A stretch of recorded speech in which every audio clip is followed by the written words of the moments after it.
Hello, আসসালামু আলাইকুম। কেমন আছেন বন্ধুরা? আজকে সৌদি আরবে চতুর্থ রমজান। আলহামদুলিল্লাহ, আপনাদের দোয়ায় অনেকটাই ভালো আছি আমি। আর একটু ক্লান্তি লাগতেছে। এটা হচ্ছে যে এখন সৌদি টাইম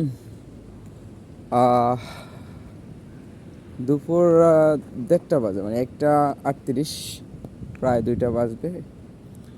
তো দেখতে পাচ্ছেন চারিদিকে হচ্ছে যে একটু একটু রোদ আছে, তবে অতটা গরম নাই, আলহামদুলিল্লাহ।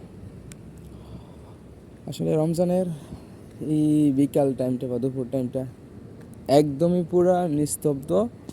পুরো এলাকায় হচ্ছে যে নিস্তব্ধ, চারিদিকে সবগুলো গাড়ি পড়ে আছে, সব মানুষ বাসায় শুয়ে আছে। আমি হচ্ছে যে ঘুরতেছি বলতে, আমি যাব হচ্ছে সেলুনে। আমার চুলগুলো অনেক বড় হয়ে গেছে। আসলে এই এলাকাটা হচ্ছে আমি নতুন, তা হচ্ছে যে আমি এলাকার এখনও হচ্ছে যে অনেকগুলো সেলুন বা অনেক কিছুই এখনও চিনি না, যার জন্য হচ্ছে যে আমাকে কোনো নির্দিষ্ট টাইমে নির্দিষ্ট কোনো সময় আমি আসতে পারতেছি না বা খুঁজে পাইতেছি না। একটা আমি যদি জানতাম যেখানে নির্দিষ্ট একটা জায়গা হচ্ছে যে সেলুন আছে, তাহলে হচ্ছে যে আমি ওখানে কি করতাম, যে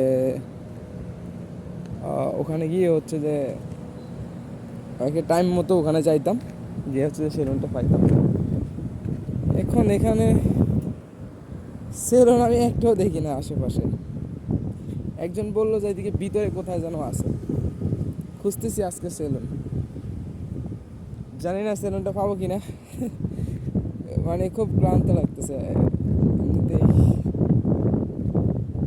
রোজা রেখে হচ্ছে যে রোদের মধ্যে হাঁটাহাঁটি